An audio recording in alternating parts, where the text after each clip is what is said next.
Pembahasan kita hari tentang socio-technical system. Tujuan hari ini adalah mengerti apa artinya socio-technical system dan mengerti perbedaan antara technical computer based system dan socio-technical system. Kita akan sedikit mengenali konsep dari beberapa properties dari sistem seperti reliability, performance, safety, dan security. Ketiga, mengerti aktivitas yang tercakup di dalam proses dalam sistem engineering, mengerti tentang konteks organisasi pada sistem yang berefek pada desain dan penggunaannya. Dan yang terakhir, yang kelima adalah mengerti apa yang dimaksudkan legacy system dan mengapa sistem legacy ini seringnya kritikal terhadap operasi banyak bisnis. Sebagai pembukaan, apa itu sistem? Sistem adalah koleksi dari beberapa komponen yang saling terkait satu sama lain, yang dapat bekerja satu sama lain dan digunakan untuk tujuan mencapai suatu tujuan tertentu. Sistem bisa terdiri dari software, mechanical, electrical, electronic hardware, dan dioperasikan oleh manusia. Ya. Komponen sistem saling dependen, saling bergantung satu sama lain dengan komponen lainnya. Properties dan behavior dari komponen sistem ini apa ini? Saya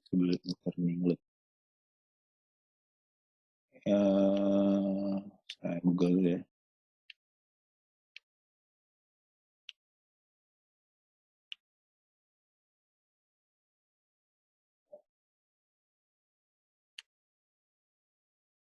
Saling terkait satu sama lain, ya. Karena sama aja dengan yang nomor 3. Jadi sistem itu gabungan nih. Jadi misal kalau kita buat software, pasti perlu hardware. Entah kita deploy softwarenya di suatu hardware, atau kita deploy-nya di server, atau di embedded komponen microcontroller, kemudian juga bisa jadi Raspberry Pi, dan lain-lain. Jadi banyak PC juga bisa. Sehingga namanya sistem jadi satu kesatuan antara hardware, software. Hardware itu nggak hanya tadi tempat deployment software, tapi bisa juga sensor, aktuator, dan lain-lain. Jadi banyak komponennya, electronical, dan mechanical. Nah, kategori sistem ada dua. Yang pertama adalah technical computer based system. Yang kedua adalah socio-technical system. Yang pertama itu, apa maksudnya technical computer based system? Yaitu sistem yang meliputi hardware dan software, tetapi operatornya dan proses operasionalnya tidak dikonsider sebagai part of the system. Jadi sistemnya itu tidak it's not self-aware, itu artinya kalau socio-technical system itu proses dan orang yang menggunakan dan mengoperasikan itu berinteraksi dengan technical system. Jadi artinya socio-technical system ini dioperasikan oleh orang, dan juga proses operasionalnya juga dicakup dalam sistem ini, sehingga dia diatur oleh beberapa polisi atau kebijakan dan juga aturan-aturan dibuat oleh organisasi tertentu. Nah, sedangkan technical computer based system, mereka tidak orang-orang ini dan juga proses SOP dan segala macamnya tidak ya tadi seperti sebelumnya saya ulang, yang kita pelajari di sini adalah socio-technical system, yaitu sistem yang dimana tidak hanya technical system, tetapi juga proses operasional dan orang yang melakukannya, orang yang mengoperasikannya dan berinteraksi dengan sistem itu juga tercakup dalam lingkup sistem ini, di mana artinya adalah socio-technical system diatur oleh kebijakan organisasi dan juga aturan yang dibuat organisasi. Artinya ada SOP di sana. Nah, karakteristik dari socio-technical system yang pertama adalah emergent properties. Jadi sifat-sifat sistem ini bergantung terhadap komponen dan juga hubungan antara komponen yang satu dengan komponen yang lain. Kedua, non-deterministic, mereka tidak selalu tidak selalu menghasilkan output yang sama ketika diberikan input yang sama. Karena behavior system ini sangat tidak hanya sistem, tapi juga bergantung partially artinya sebagian bergantung pada orang yang mengoperasikannya. Yang ketiga, complex relationship with organizational objective, artinya hubungan yang kompleks dengan tujuan organisasi, sehingga sistem ini nggak bisa bergantung kepada sistemnya sendiri, tetapi mendukung terhadap tujuan organisasi. Ya, jadi organisasi ini bergantung terhadap sistem tersebut. Kita akan bahas beberapa 5 subtopik. Kemudian tadi kita bahas tadi propertiesnya, lalu sistem engineering, organisasi people dan sistem komputer, yang keempat legacy system, dan kelima latihan. Yang pertama, properties dari sistem ini diturunkan dari komponen-komponen dari sistem tersebut. Karena yang namanya sistem kan banyak komponen, sehingga konsekuensinya ada relationship antar komponen, dan hanya bisa diakses dan diukur ketika komponen tersebut sudah terintegrasi dengan sistem.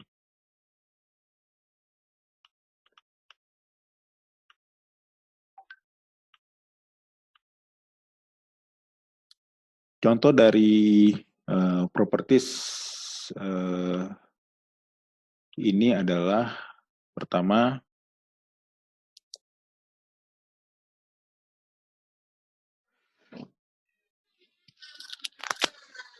volume, berapa space yang occupied. Kedua adalah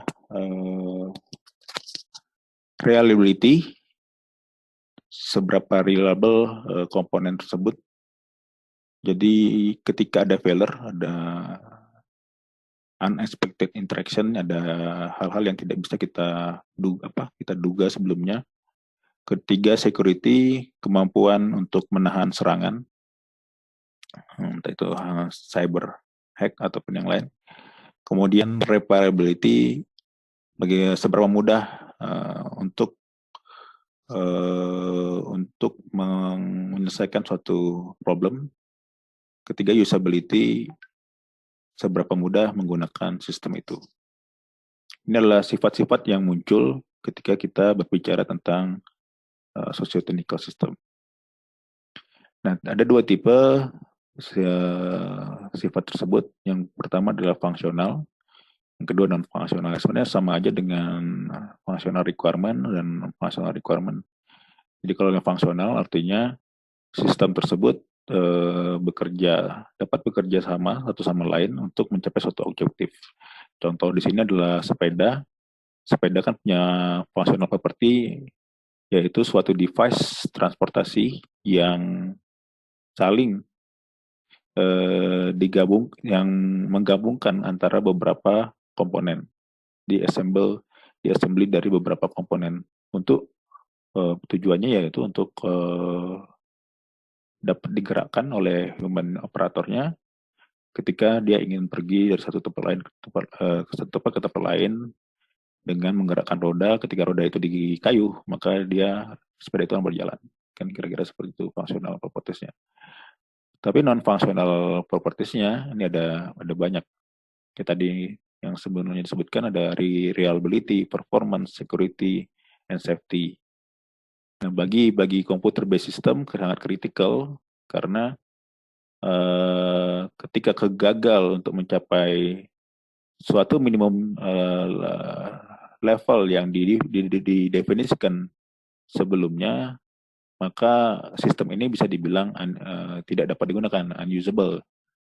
Karena computer based system biasanya punya tertentu, dia punya limit level tertentu. Contoh kayak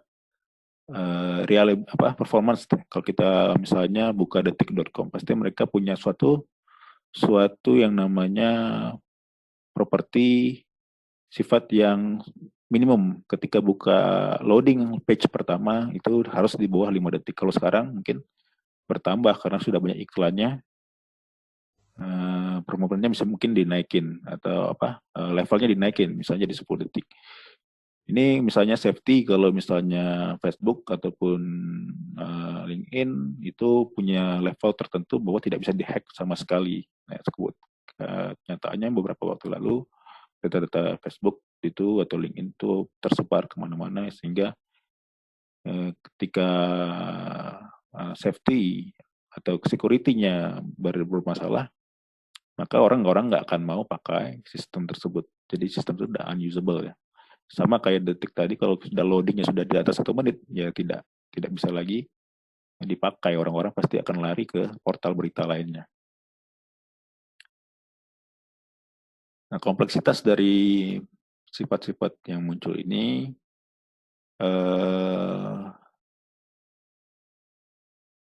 pertama kita lihat yang reliability dulu ya.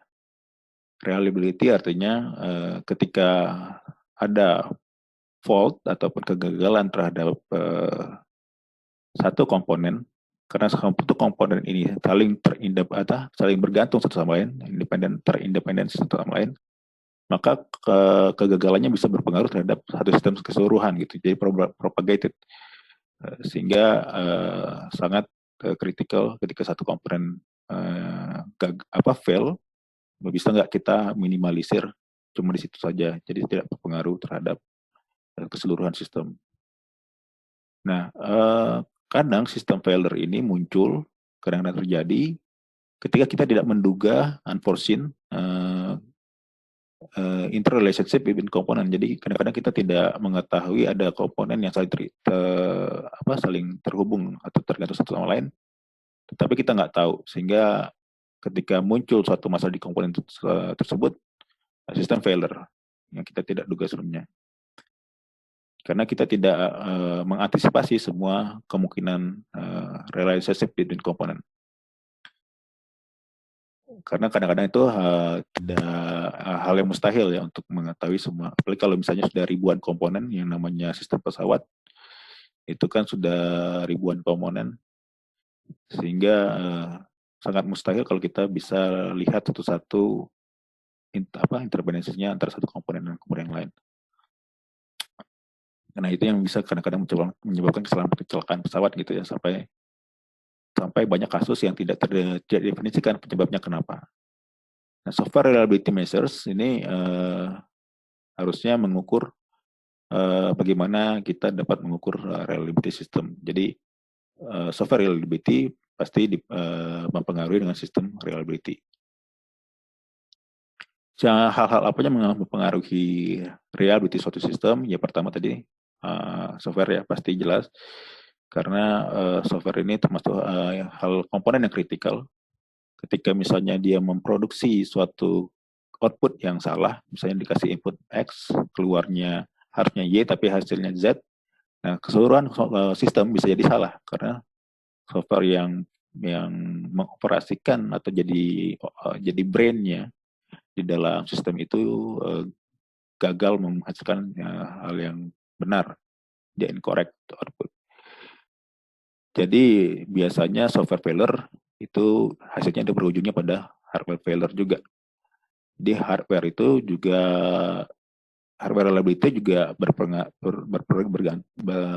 mempengaruhi sistem reliability. Jadi bagaimana hardware itu failure komponennya, berapa lama kalau misalnya, berapa kemungkinan kalau komponen suatu hardware failure, Yang kedua, berapa lama ketika kita memperbaiki kalau misalnya rusak komponen tersebut. Yang terakhir ya operator, karena yang namanya banyak juga sistem error karena ya human error. Jadi kita juga harus melihat seberapa mungkin suatu operator suatu sistem membuat kesalahan. Nah ini yang mempengaruhi reliabilitas suatu sistem, mulai dari hardware, software, dan operator sendiri. Hubungannya, ya tadi seperti ini contoh ya,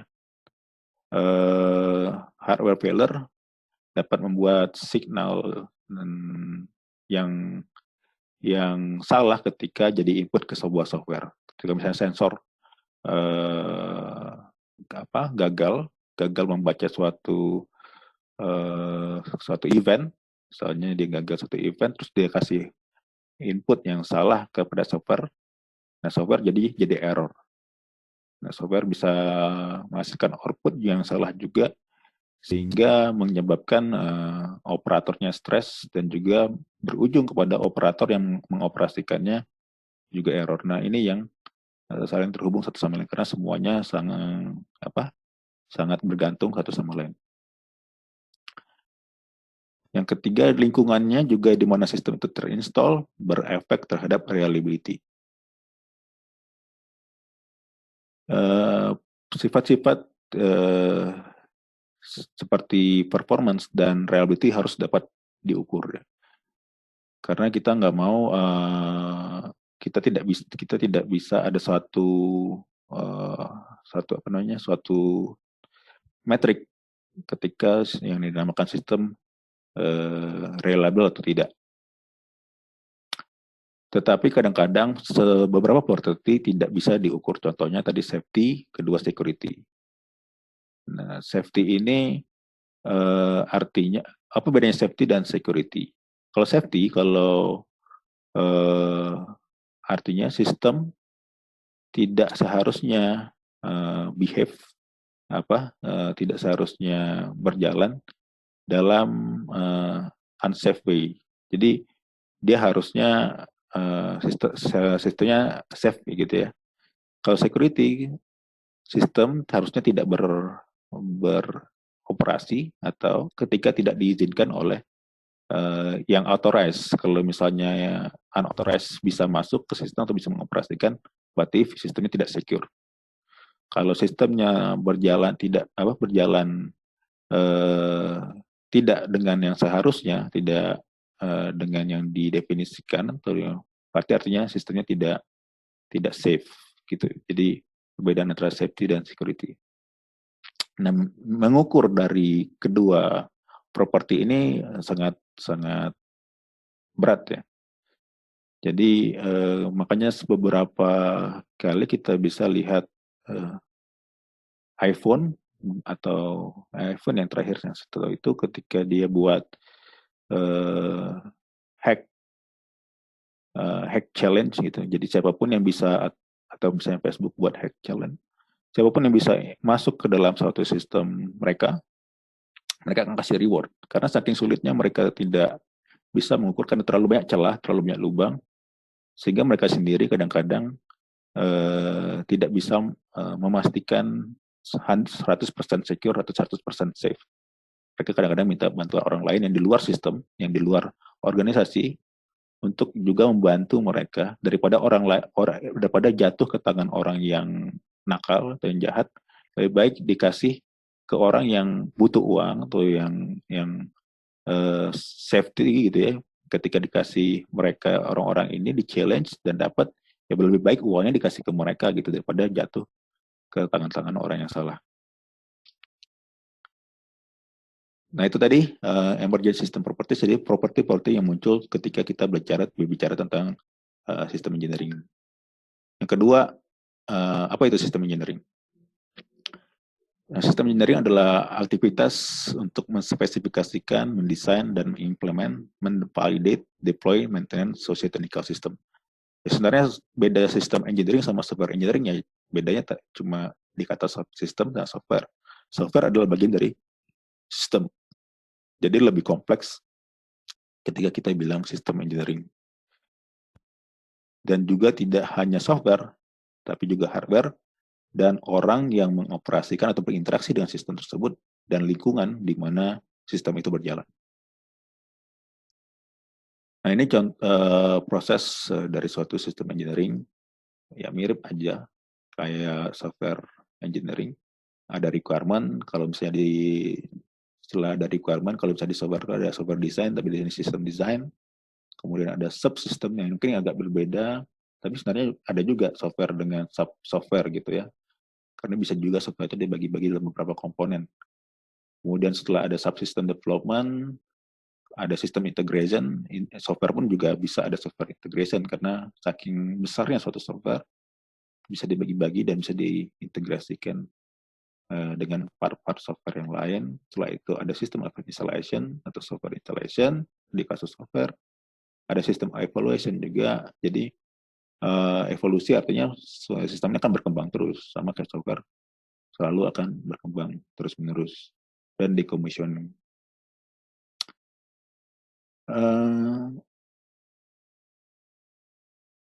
Jadi namanya sistem engineering ini interdisciplinary ya, artinya ada banyak orang yang bekerja dalam yang punya disiplin ilmu yang berbeda-beda. Engineer yang punya background latar belakang yang ilmu berbeda-beda. Contoh kalau software kan kadang-kadang ya semuanya kalau nggak lulusan ilmu komputer, lulusan matematika, fisika kadang-kadang, kemudian ya paling bisa kita itu aja lah yang ngerjain software. Nah, tetapi kalau bisa kita bicara sistem, ya ada orang mechanical engineering, ada orang electrical engineering, mungkin bahkan kalau kita bicara sistem-sistem fisika, ada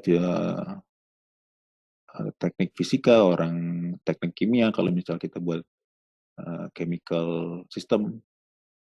Nah, itu sehingga sangat multidisiplin. Nah, banyak engineer yang berbeda-beda ini juga punya terminologi yang berbeda dan konvensi yang berbeda. Sehingga banyak sekali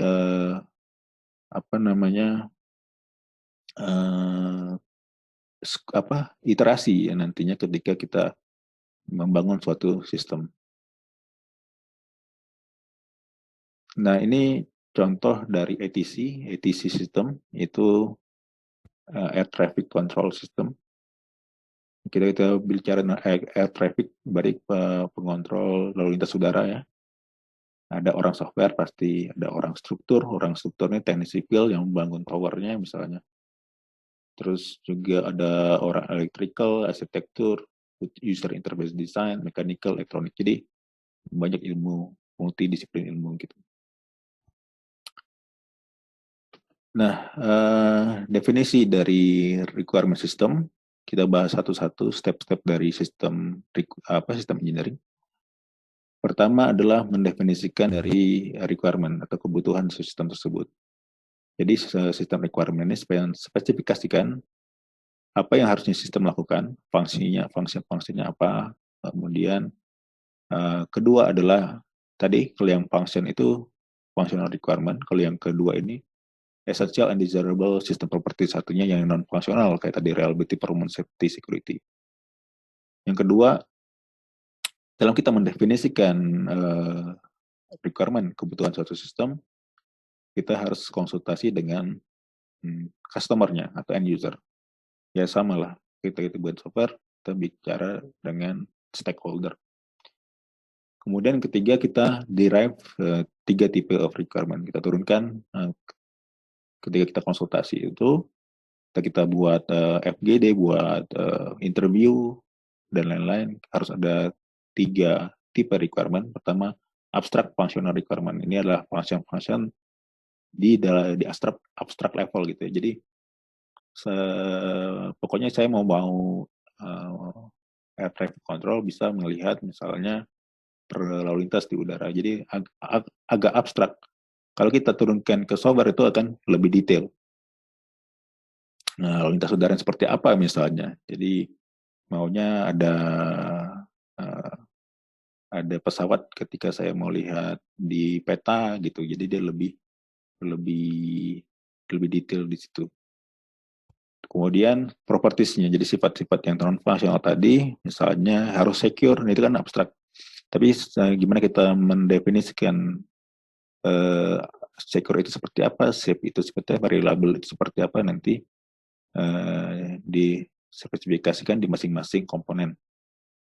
Ketiga, karakteristik dari sistem yang tidak seharusnya dilakukan. Contoh di sini, too much information should not be presented to the control. Jadi contohnya dalam air traffic control ini, harusnya sistem tidak menampilkan informasi yang terlalu banyak ketika dipresentasikan, ketika ditampilkan ke controller. Karena apa? Karena semakin banyak dia informasi dalam UI-nya dia, user interface-nya dia, bisa jadi dia sangat dia beroperasi nanti jadi bingung karena terlalu banyak informasi. Tapi harusnya yang esensial saja yang harus ditampilkan. Ini contoh dari karakter sistem yang diturunkan dari requirement. Nah tadi definisi requirement system adalah mengestablish semua tujuan-tujuan di mana sistem tersebut harus penuhi. Satu, functional objective. Contoh di sini adalah untuk memprovide a fire dan intruder alarm system ke dalam satu bangunan which will provide internal external warning of fire or unauthorized intrusion. Jadi functionnya dalam kasus ini ketika kita mau bikin sistem harus membunyikan alarm, begitu alarm kebakaran, alarm intruder ataupun perampok, pembajak dan lain-lain ketika pada bangunan ketika misalnya ada kebakaran ataupun ada unauthorized intrusion. Yang kedua, tujuan organisasi. Nah, tujuan organisasinya lebih abstrak. Jadi dalam kasus ini ya untuk memastikan bahwa semua pekerjaan berjalan dengan fungsinya, berjalan normal dalam satu bangunan, eh, tidak ada event-event yang mengganggu seperti kebakaran ataupun intrusion. Jadi ini adalah tujuan organisasinya, dia lebih ke visi misi ataupun memastikan secara general, tapi ketika kita berbicara fungsional, kita bisa lebih agak detail di situ.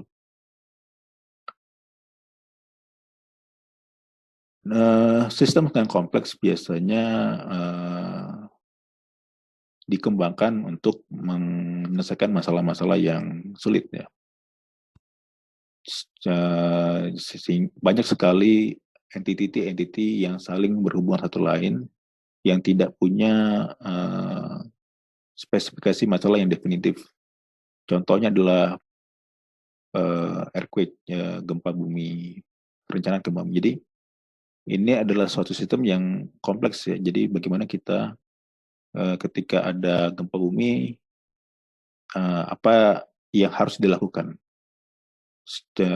Bisa jadi misalnya mendeteksi, sebenarnya gempa bumi sulit dideteksi ya. Jadi ketika ada gempa bumi harus ngapain? Itu yang misalnya ada alarm atau misalnya ada pemberitahuan kemana gitu.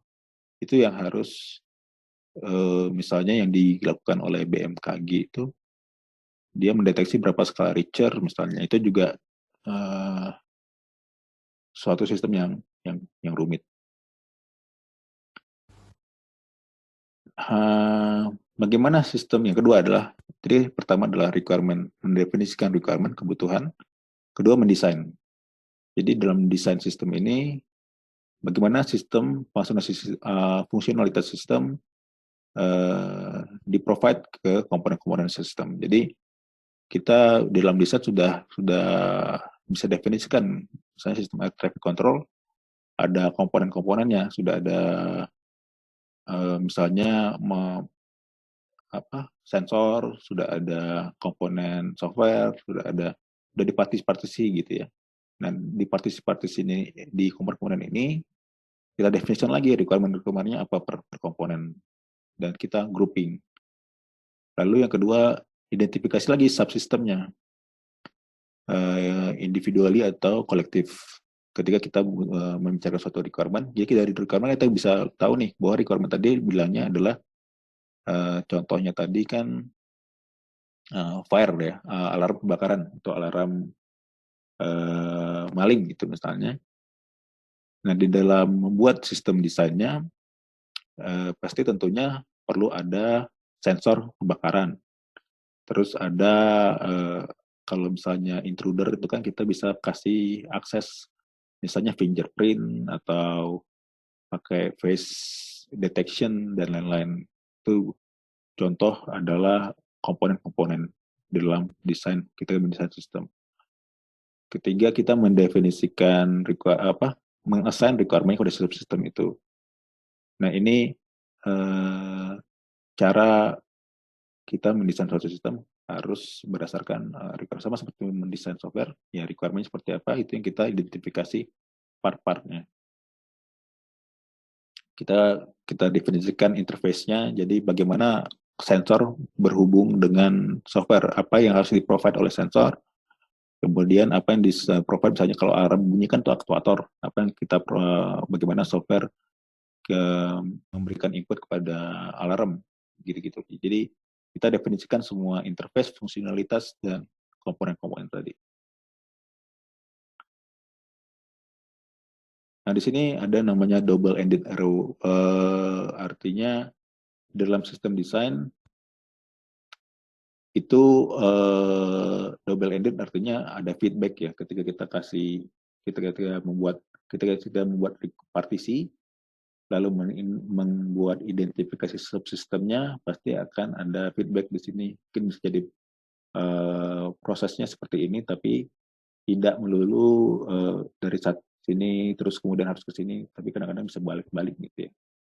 Karena saking kompleksnya sehingga perlu iterasi yang banyak dari satu desain proses.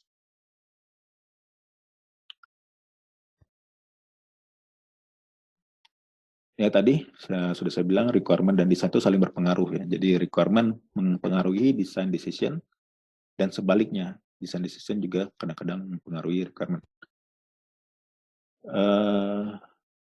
Constraint dalam kita mendesain sistem pertama adalah design choice kita terbatas. Jadi keterbatasan desain choice itu bisa jadi karena alasan budget, alasan skill yang kita punya, alasan lain-lain, ada banyak alasan ketika kita punya constraint terhadap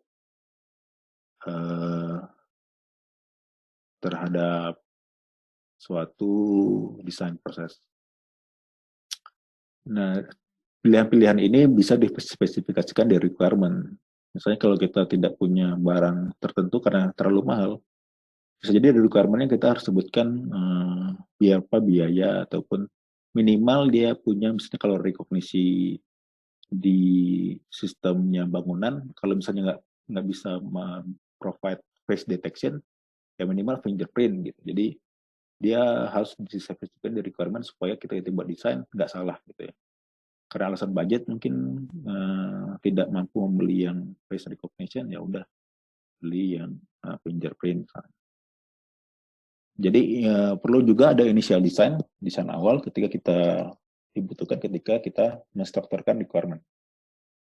Jadi bisa kasih feedback terhadap yang kasih stakeholder, yang kasih customer, yang kasih biaya, kasih budget, ya kita kasih initial design, seperti ini, misalnya dengan requirement ini apakah mencukupi kebutuhan gitu-gitu. Jadi ketika kita mendesain, kita belajar banyak tentang mendeskripsikan kebutuhan requirement dari customer. Nah, ini spiral model dari requirement dan desain. Jadi sebenarnya requirement dan desain itu saling mempengaruhi. Tidak melulu setelah requirement selesai langsung bisa desain dan tidak bisa lagi requirement berubah. di sistem yang sekarang, di zaman sekarang yang agile, requirement itu bahkan berubah tiap minggu atau bahkan tiap hari.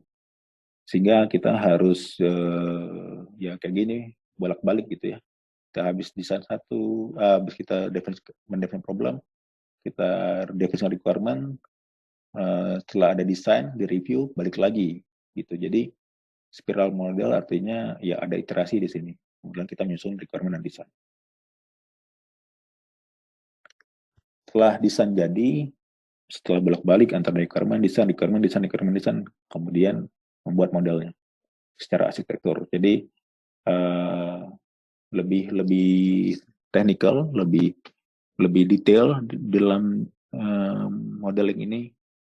Bagaimana komponen dan subsistem kita gambarkan di suatu arsitektur, dan bagaimana relationship antara arsitektur dengan antara komponen satu dan komponen lain. Kemudian kita buat juga abstract view dari subsistemnya. Jadi nggak perlu detail karena nanti ada lagi yang mendetailkan tiap-tiap subsistem, tapi kita setidaknya sudah punya abstract view dari subsistem tersebut. Kemudian kita juga bisa klasifikasikan subsistem terhadap function. Jadi misalnya subsistem ini tadi yang sensor kebakaran dan fire alarm itu jadi satu subsistem. Untuk berdasarkan fungsinya adalah untuk memberitahukan kalau misalnya ada kebakaran. Jadi itu kita buat subsistem itu berdasarkan fungsinya supaya kita bisa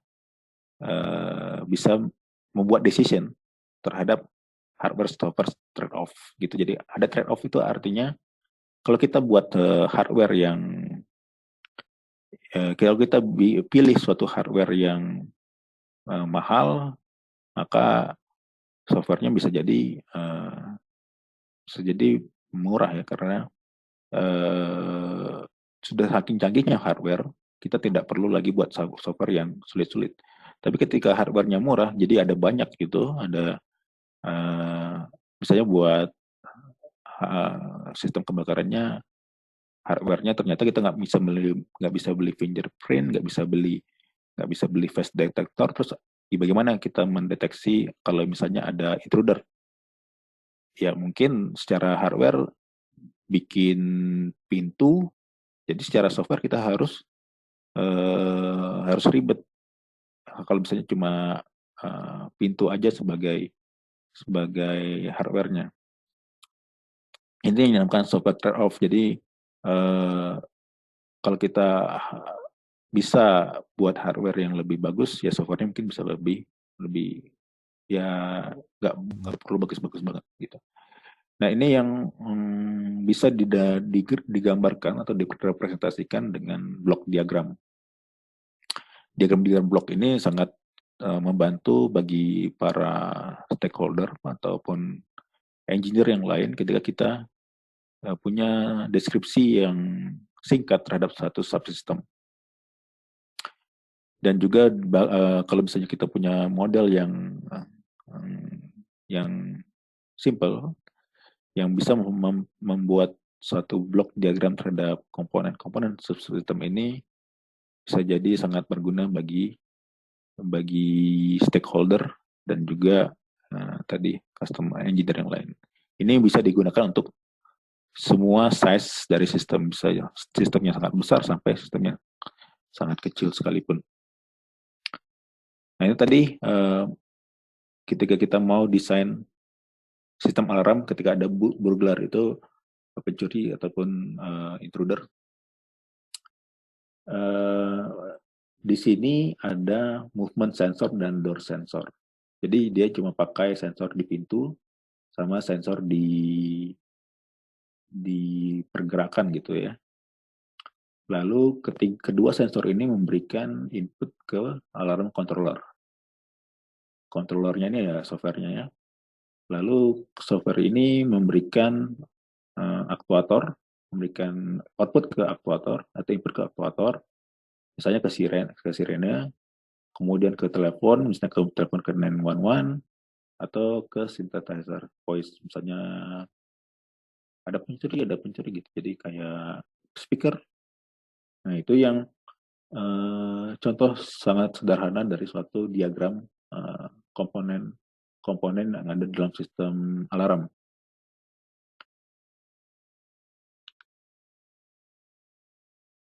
Nah, ini yang agak lebih rumit di ATC, traffic control. Ya, inputnya ada radar, transponder, aircraft communication, telepon system, lalu ada database flight plan dari masing-masing maskapai, lalu ada ya banyak sekali, ada controller ke sistem, ada controller konsol, ini yang ke logging, jadi perlu di log aktivitas semua sistem, ada accounting, ada sistem peta cuaca, ada sistem simulasi aircraft, ada banyak sekali, sangat rumit. Ini sistem air traffic control. Prosesornya juga ada position processor, backup position, ini saling ketika ini mati, prosesor yang ini mati, kita punya backupnya gitu, supaya tetap 24/7, supaya dia up terus ya. Sama di sini ada komunikasi prosesor, di sini ada backup komunikasi prosesor. Karena mereka yang jadi otak dari sistem ITC ini.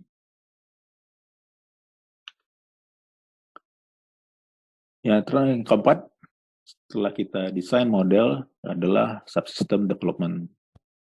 Nah, ini implementasi dari subsystem di mana mencakup software proses. Jadi karena software adalah bagian dari sistem atau subsystem, maka di situ sudah ada software proses yang kita pelajari minggu lalu. Kemudian ada lagi sistem engineer proses, bisa jadi karena sistem itu subsistemnya ada sistem lagi, sehingga ada lagi namanya subsystem engineering proses.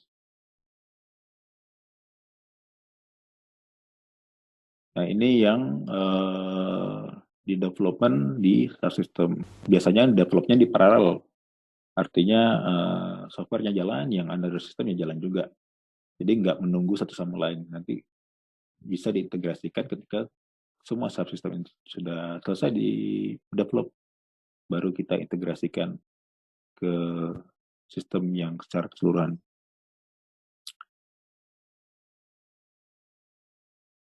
Nah, ini proses kelima, integrasi software tadi yang saya bilang, menggabungkan antara hardware, software, dan orang yang mengoperasikan untuk membuat suatu sistem yang komplit.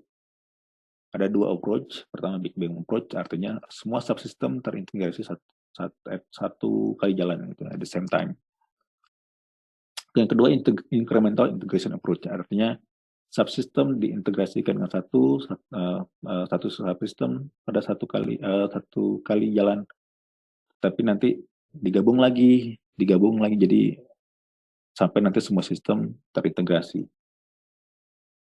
Karena ini adalah best approach ya. Kalau kita punya subsystem yang sangat banyak, nggak mungkin kita bisa menyelesaikan integrasi semua sistem itu dalam satu waktu. Yang kedua, mengurangi dari error, ya, mengurangi biaya ketika kita error. Ya, kita akan bingung ketika satu kali jadi integrasi semua subsystem digabung, ketika ada error ya kita bingung melokasinya mencarinya. Ya, kalau misalnya ada cuma subsystem itu digabung dengan subsystem lain, ya kita pasti tahu kalau ada error ya cuma di subsystem itu. Jadi ini adalah best approach daripada yang big bang approach. Dalam integrasi juga harus ada extensive program atau system testing. Jadi tes itu harus dilakukan secara intensif ketika kita mau integrasi. Kita tes semua interface between komponen. Ketika kita tes ada pergerakan di pintu atau pergerakan di bangunan yang kita tidak mau ada intruder, apakah ada lock ke software gitu ya, ada input yang masuk ke software. Nah, ini harus dites satu persatu, sangat detail interface antara satu komponen software lain. Kedua, setelah itu dites per subsystem antara satu subsystem dan subsystem lain, Yang kedua perlu dites adalah sistem secara keseluruhan, apakah berfungsi atau behave dengan sesuai ekspektasi gitu ya. Nah ini yang dilakukan di testing, dilakukan di integration. Nah yang keenam, sistem integrasi. Jadi ketika kita sudah integrasi, kemudian ada instalasinya. Karena sistem integrasi ketika sudah terintegrasi, kita harus install di lingkungan customer. Karena ya kalau nggak di-install ya nggak bisa dipakai gitu ya, buat apa di develop. Nah ini yang kadang trial error, ada error juga karena asumsi lingkungan kita bisa salah. Ketika kita mendesain awal, bisa jadi salah ketika kita sampai di instalasi.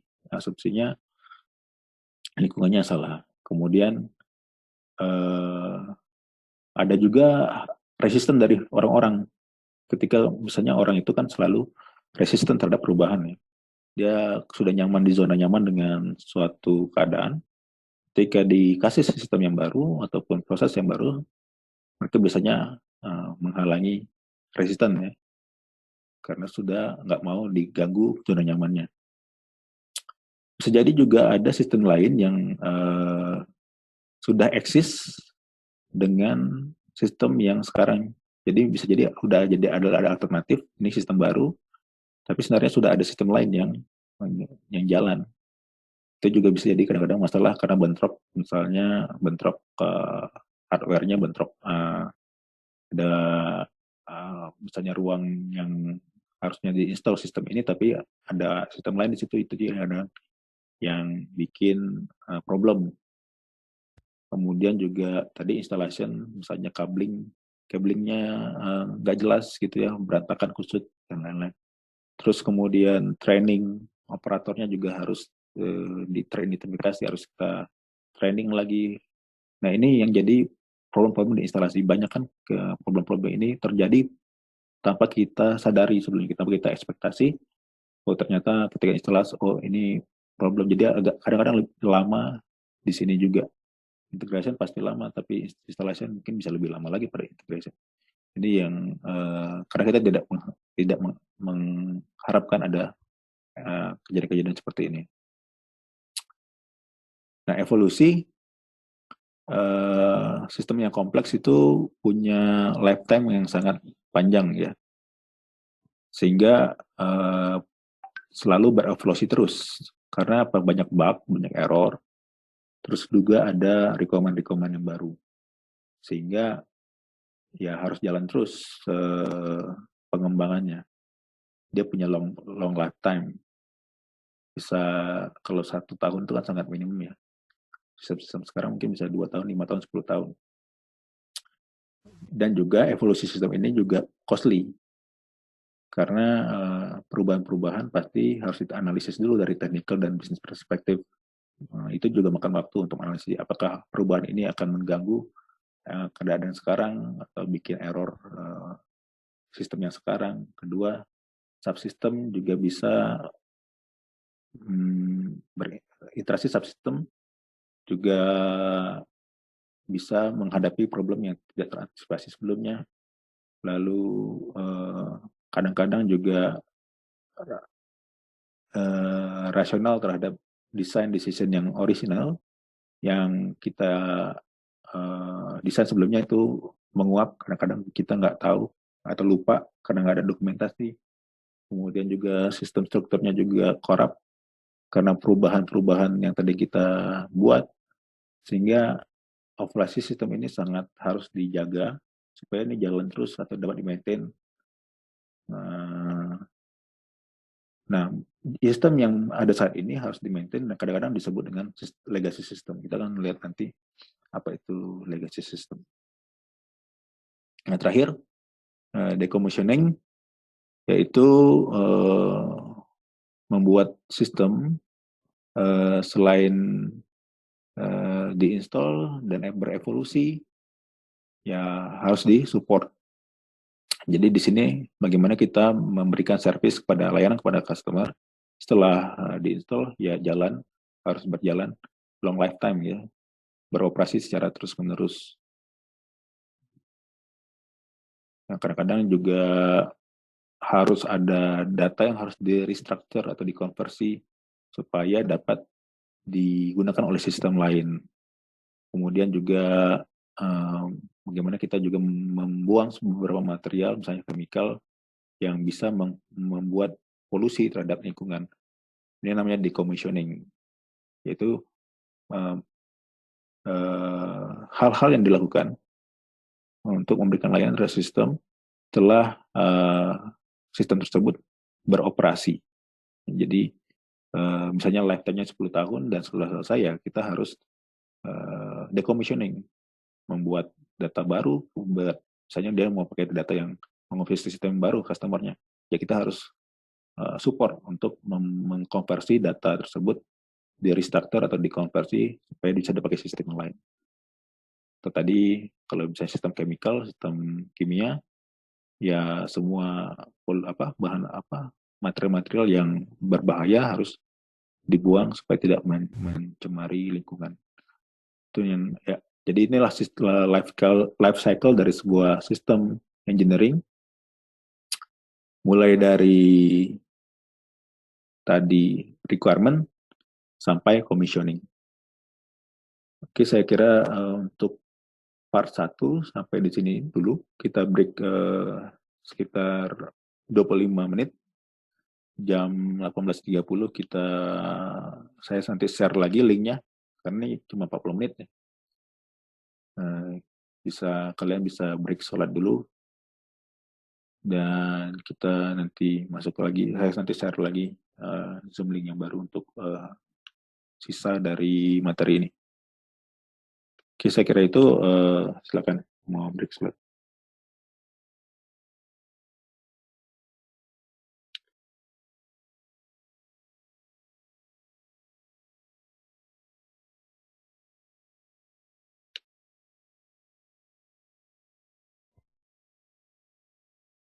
Iya,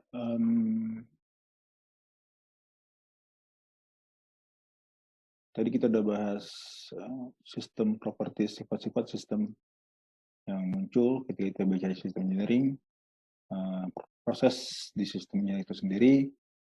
Nah, kini kita bahas organisasi, people, dan komputer, sistem komputer. Socio-technical system itu adalah sistem enterprise, sistem yang digunakan oleh perusahaan-perusahaan atau skala besar untuk mendeliver tujuan organisasi ataupun tujuan bisnis. Di sistem ini embedded, artinya tertanam di satu lingkungan organisasi. Sehingga kita perlu mengerti bagaimana lingkungan terhadap lingkungan yang ada di organisasi tersebut. Mulai dari manusianya seperti apa, kemudian organisasi strukturnya seperti apa, terus juga orang-orangnya seperti apa, culture-nya seperti apa, budaya seperti apa. Ini faktor-faktor yang mempengaruhi bagaimana kita mendevelop sistem di suatu enterprise. Pertama, faktor-faktornya adalah pertama perubahan proses. Ketika kita mendeliver sistem, apakah membutuhkan perubahan terhadap proses yang terjadi bisnis as usual saat ini, atau ada nggak perubahan flow pekerjaan. Kemudian job changes, apakah dengan kita mendeploy, menginstalasi suatu sistem, apakah membuat user itu jadi the skill, artinya jadi nggak punya skill lagi. Karena kita menggantikan orang dengan sistem, misalnya sistem yang powerful, sehingga orang-orang ini nggak dibutuhkan. Jadi itu bisa jadi resisten ya, karena dia kehilangan pekerjaan misalnya. Atau mungkin nggak sampai kehilangan pekerjaan, tapi pekerjaannya jadi berubah. Gimana mereka bekerja itu berubah karena ada sistem yang baru ini. Lalu juga perubahan-perubahan organisasi.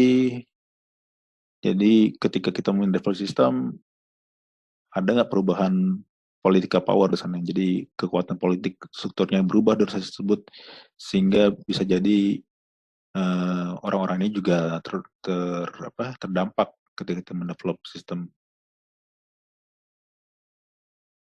Ini perubahan organisasi ya, ketika kita mendevelop proses yang berinteraksi dengan sistem. Jadi yang terdampak itu yang pertama adalah procurement prosesnya, yang kedua operational proses. Jadi procurement ya bagaimana kita mendatangkan barang-barang yang dibutuhkan satu sistem, komponen-komponennya seperti apa. Jadi mereka membuat decision terhadap bagaimana cara untuk meng-acquire sistem.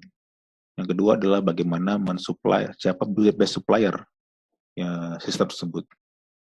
Selain bidang procurement, yang terpengaruh juga adalah bidang proses operasional, karena mereka yang nanti akan mengoperasikan sistem ini untuk tujuan-tujuan yang telah ditentukan. Jadi procurement itu pengaruhnya sebelum development proses, jadi dia yang beli-beli barang, bagaimana dia mendatangkan komponen-komponen, kemudian setelah itu diproses development di sini, sistem engineering prosesnya di sini. Lalu setelah selesai, maka orang-orang operasional yang akan bekerja mengoperasikan sistem tersebut. Nah, di dalam procurement system, prosesnya ada itu kalau sudah yang besar kompleks, karena sistem itu terdiri dari banyak komponen-komponen, sehingga ketika melakukan pembelian atau pengadaan barang bisa jadi rumit. Nah, poin-poin yang penting adalah komponen-komponen biasanya tidak selalu langsung match dengan requirement secara exact gitu ya. Jadi kadang-kadang komponen yang dibeli tidak ada, komponen yang ini yang ada gitu. Jadi kadang-kadang requirement jadi berubah karena komponen-komponen yang dimau dia dibeli mungkin sudah bisa sudah tidak diproduksi lagi dan segala macam. Kedua, spesifikasi dari requirement juga berlaku as the basis of contract for a specially built system. Jadi kadang-kadang kita butuh legal dan technical document ketika karena requirement itu butuh sistem yang sangat khusus, dibuat sangat khusus. Lalu yang ketiga kadang-kadang ketika setelah kontraktor dipilih ada juga negosiasi period sehingga kita bisa tawar-menawar di situ, tawar-menawar harga atau tawar-menawar jadwal pengadaan segala macam. Nah ini bagaimana proses dalam satu sistem procurement. Kalau misalnya off the shelf system itu ada, misalnya off the shelf itu artinya sistem yang ada sudah tersedia di pasar gitu ya. Kalau yang kedua adalah yang custom. Yang custom ini yang buat custom. Kalau yang sudah tersedia di pasar, ya, kita kadang-kadang harus mengadaptasi dengan requirement. Kadang-kadang karena kan yang dibuat di pasar itu belum tentu 100% sama dengan kita mau. Karena bisa jadi yang produk yang A udah di pasar ini adanya fitur A, B, C, tapi D-nya nggak ada. Sementara kita butuh yang A sampai E semua kan. Yang di produk nomor 2 A, B, C, D, tapi E-nya nggak ada. Nah itu sehingga kita harus mengadaptasi dengan requirement yang sudah kita definisikan sebelumnya. Setelah kita beradaptasi dengan requirement tersebut, baru kita memilih sistem yang mana. Jika lebih dari satu, maka kita harus milih lagi. Setelah kita milih, lalu kita open bidding, kita request ke mereka, tawarkan yang harga mereka, ya, supplier atau vendornya mau gitu. Lalu kita memilih suppliernya. Ini agak lebih, memang jelimetnya nanti di dalam masalah ada requirement ini, karena kita harus ada trade off di sana ya. Ada misalnya requirement, ternyata ada yang harus kita pilih-pilih ketika kita memilih produk-produk yang sudah ada di pasar. Tapi kalau sudah ada sistem yang kita pilih, udah kita mau, ya ini tinggal masalah harga dan bagaimana yang paling cepat support, yang bagaimana yang cepat datangkan barangnya, itu juga tinggal pilih gitu ya. Kalau misalnya setelah kita survei di pasar terhadap sistem yang ada, ternyata nggak ada produk yang sejenis, yang mirip pun mungkin nggak ada. sehingga kita harus buat sendiri custom system. Nah ini kita mulai open tender di depan. Jadi kalau di sini kan biddingnya setelah kita pilih, tapi ternyata untuk yang custom kita harus tender. Jadi open tender kalau supplier, kemudian supplier yang masukin proposal atau vendor masuk proposal, lalu kita memilih beberapa opsi setelah kita dapatkan proposal tersebut, entah itu kita milihnya berdasarkan harga, ya mix and matching. Jadi ada harga ada barang biasanya. Jadi kita harus milih-milih yang paling best, terbaik untuk kebutuhan kita. Setelah kita memilih, kita negosiasi, baru kita buat kontraknya. Jadi yang saya bilang tadi bahwa untuk yang custom yang custom system, kita harus punya PKS. Nah, kalau kita di bahasa Indonesia kan harus punya kontrak atau agreement, supaya ketika kita udah milih, kalau mereka nggak achieve, nggak deliver sesuai dengan jadwal atau sesuai dengan biaya, ya kita harus ada penalti atau segala macam. Ini harus ada di dalam kontrak. Nah, tadi setelah kita bahas organisasi, orang-orang, dan sistem komputernya, kita akan lihat sedikit apa itu dengan legacy system. Legacy system itu adalah sistem berbasis komputer yang besar, biasanya besar, dan punya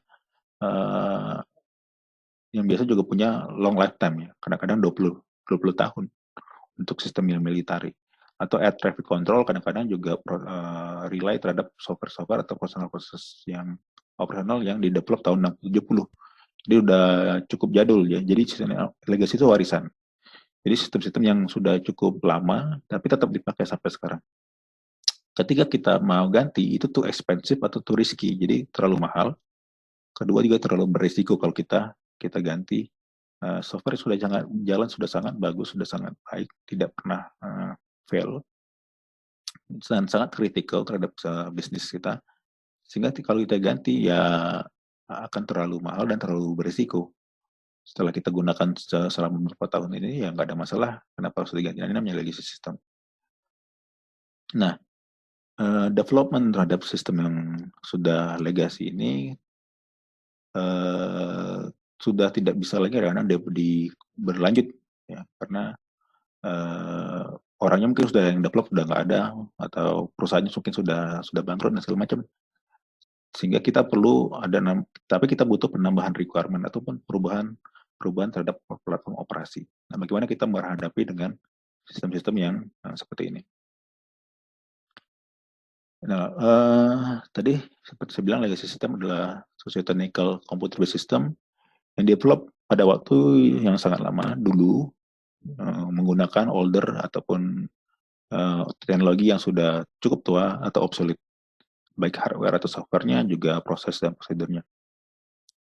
Jadi kadang-kadang dia sistem yang business critical, sangat riskan kalau kita ganti. Contohnya tadi bank customer accounting system, aircraft maintenance system, dan juga sistem bank itu tahun-tahun COBOL ya, masih pakai sampai sekarang.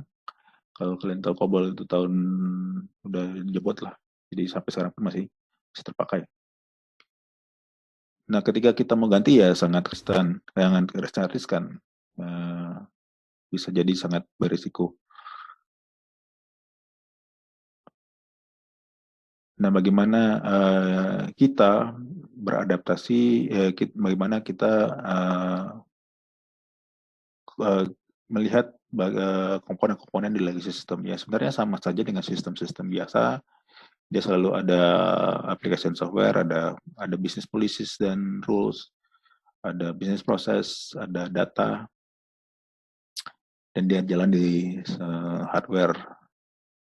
Dia juga menggunakan supportnya. Sebenarnya komponennya juga sama saja dengan sistem pada umumnya.